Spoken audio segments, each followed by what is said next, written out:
By listening to them, we are getting to places. And that is why we cannot allow William Ruto to kill them, because we need them. We cannot allow him. So saa ingine mkiona mimi nakuwa mkali kwake, mnielewe. Sina ubaya, ni hiyo watoto. You know, as Deputy President, when he made a decision that those young children should be killed, I said no.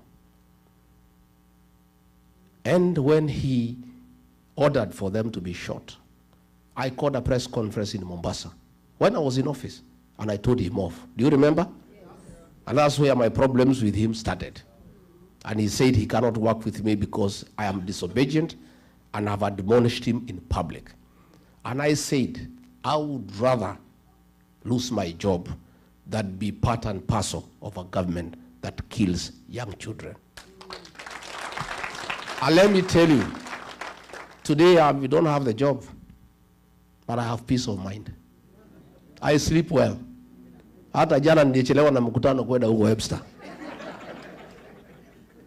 But William Ruto and Soprano, because of the blood of the young people that they carry, they don't sleep. They are in anguish. They are crying every day. They are all over crying because they carry the blood of our children. And I told William Ruto, these children you are killing, you will never have peace. And your children will have no peace either. These are people's children. They are only crime. They are asking for justice. They are asking for transparency. They are asking for good governance. They are asking for accountability. What crime have these young boys and girls committed? As we speak back home, there is 2-3 barriers every day for the last 1 week. The June 25th protest and the Sabasaba, they have given a figure of 41. It's a lie. More than 100 children were killed. And about 400-500 are in hospital with gunshot wounds. And I saw it coming. That killing, I saw it coming. And that's why I disagreed with William Ruto. And I told him, you can push me out of government, it's okay. I cannot be part of a killer government because I'm a Christian. I'm also a human being. I'm also a parent. I have agencies in my house. What worrisome is that he is no longer pretending. It was being done through the police, through the National Intelligence Service, anajificha mbali. Him and his boys are no longer pretending. There are 3 instructions that have been given. The first one by Kipchumba Murkomen, his homeboy, kijana yake ya nyumbani, shoot to kill. That is there. It has already been implemented. It is going on. The second one from Ruto himself, shoot in the leg. That is the second one. The third one from Nelson Koech, his tribesman, don't shoot in the leg, shoot in the head. So those 3 instructions from William Ruto and his own boys are in force. That is the danger we are in as a country, where a president elected by the people can give instructions in public that children be killed, where his minister can give instructions and he's not apologetic about it. That is the situation we are in. And let nobody tell you that the people who have a problem with that kind of behavior are the Kikuyus. No, it's Kenyans, all of them, including his own tribesmen. Who go in Kericho, Bomet, the Kipsigis are crying. Who go in Baringo, the Tugans are crying. Everybody is up in arms. And it's a Kenyan problem all of us must fix. So before I can ask you to bring your investment home, please let us work together and first fix the governance. And there are no 2 ways about it. One term. One term. And I want to, when I'm here, to tell William Ruto and his boys, I've seen they are all over the country castigating me because of one term. One term has nothing to do with Rigiji. It's a decision and the mood of the Kenyan nation. All Rigiji did was to look for an appropriate slogan to describe the way the people of Kenya are feeling. Rigiji is just creative, isn't it? Yeah. Rigiji, being a student of literature, he studied the mood of the country, what people have decided, and summarized it in one word, one term. But it's not me. I am here. In the US, one term is still going on. So they are abusing me. He has unleashed Musalia abusing me. Wetangula, Ichongwa, Cheriot, Mwenyewe, kila mtu wananitukana. Even yesterday, they were abusing Mama Boys. They have sunk so low. Now they're even fighting women, fighting children. When you fight a government, fights children and women. See, you only bure serikali. And Ruto was saying that Kenya is not a failed state. But if you have a government fighting children and women, so that is a failed state. So I want them to know this one term has nothing to do with Rigiji. It's a decision made by the people of Kenya. And I'm happy. I have found that the Kenyans in the US are of the same opinion. Yes. Because you guys talk to people at home every day. And you guys are even feeling the effects of governance much more than people at home. Because you people support families. You have a lot of transactions at home. So even as you work here in the States, you are feeling the impact of bad governance when you are here. So, my brothers and sisters, my cousins, let's fix this together. Mimi nataka munisaidie. You may not know, but you have a lot of influence back home. Hiyo kitu mnatuma na M-Pesa, hiyo titi. Iko na ushawishi kubwa sana. The families you take care of, the people that you support, listen to you. Talk to them. Tell them it's one term.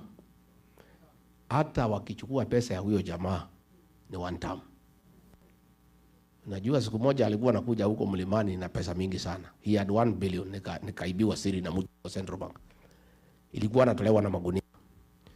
Kaambiwa pesa imetolewa ya kwenda mlimani 1 Kenya shilling. Sasa nikauliza hii pesa si nipange vile watu yangu watafaidika.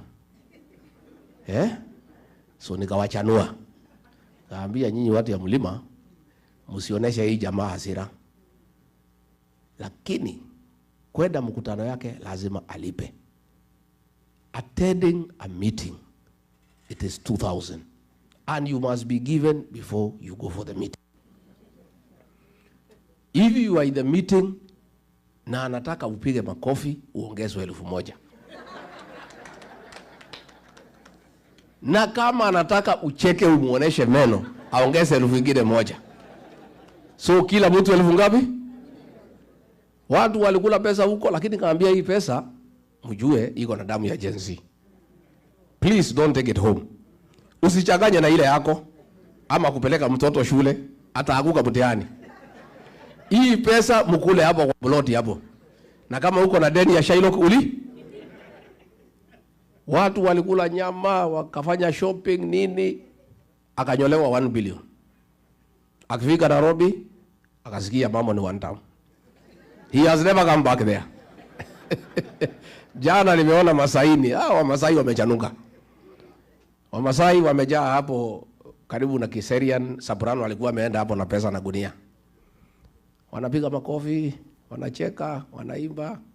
Wakapewa kila mtu 2,200 wakanyamaza. Alipoingia ndege kuamuka kufika juu, one term. Another group of bodaboda walikuwa wameenda pahali zaitwa Bisil. Wamelipwa kila mtu 3,000. Wakapewa wakalipwa. Alipoingia kwa ndege, wakija kwa bodaboda, wamebebana watatu. Wanasimamisha gari, wamwambia, wewe mwenye gari, one term. Wewe mwenye gari, one term. That is what is going on in Kenya.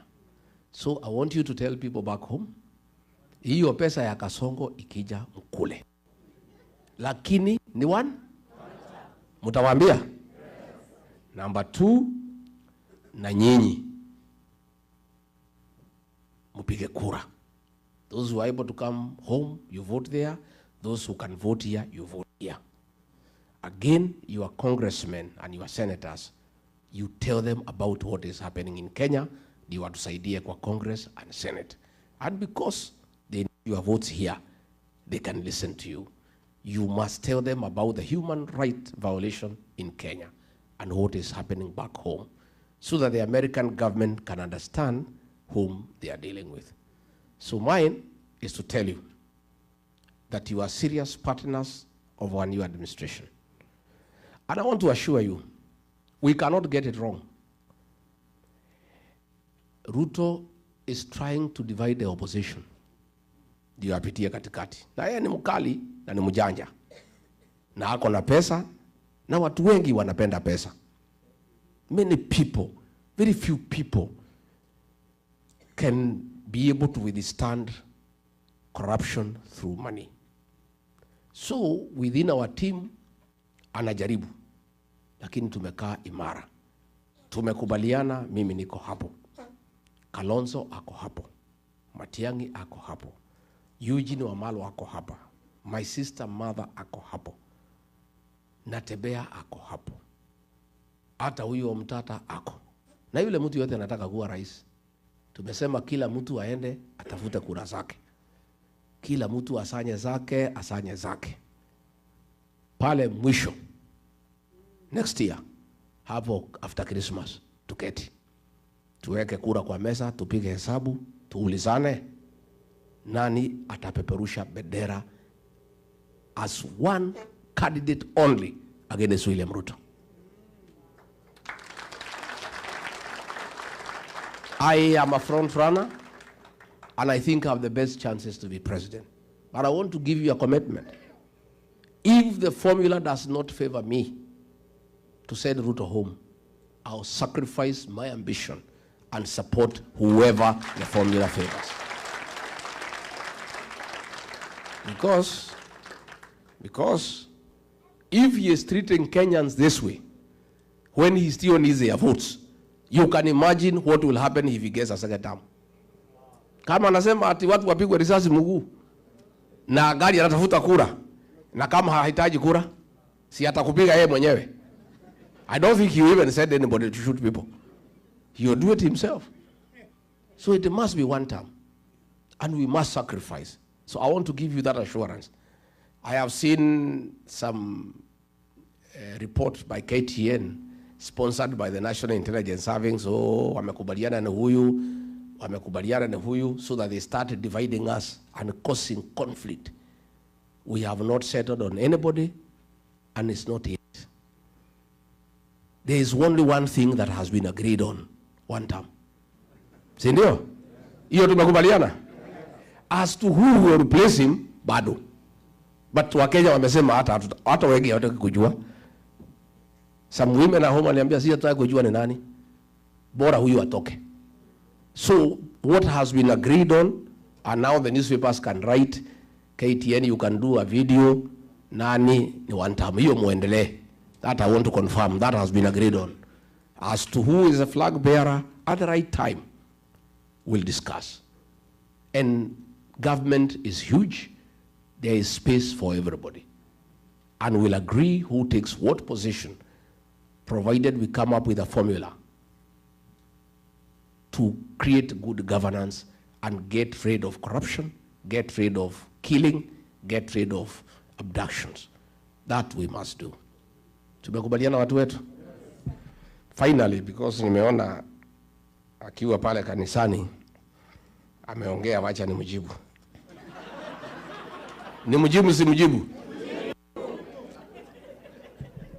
William Ruto, I have seen when you were in Machakos, you have said that the opposition have no policy, have no sera, and you need to know how they will improve on your policies and your programs. Mr. President, it is not possible to improve most of your programs. Your biggest program is lying. We obviously cannot improve on it. We want to bring a new government to put an end to lying. Mr. President, your legacy is abduction. How can we improve on abduction? We shall bring an end to abductions. Mr. President, your other big legacy is killing young children. How can you challenge us to improve on killing young children? We shall stop it and never allow it. William Ruto, you have done so well in corruption. How can you challenge us to improve on corruption?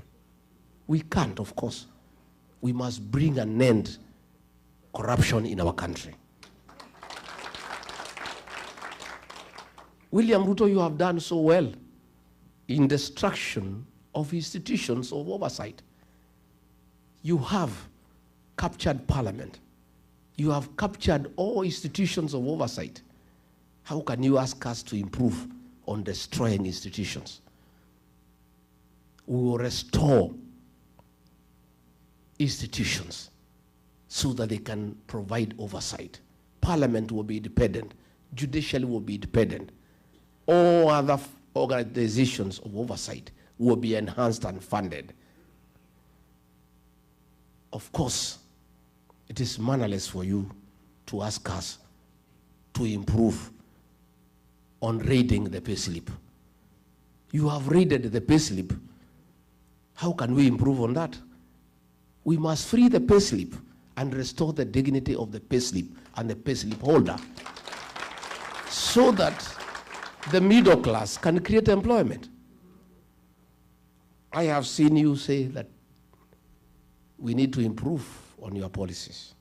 All roads, Mau roads, all tarmac roads started by Uhuru Kenyatta have stalled. How do we improve on stalling them further? We must revive all those projects. And finally, I have seen you say that you did not overpromise. I want to correct you. You didn't overpromise, you overlied.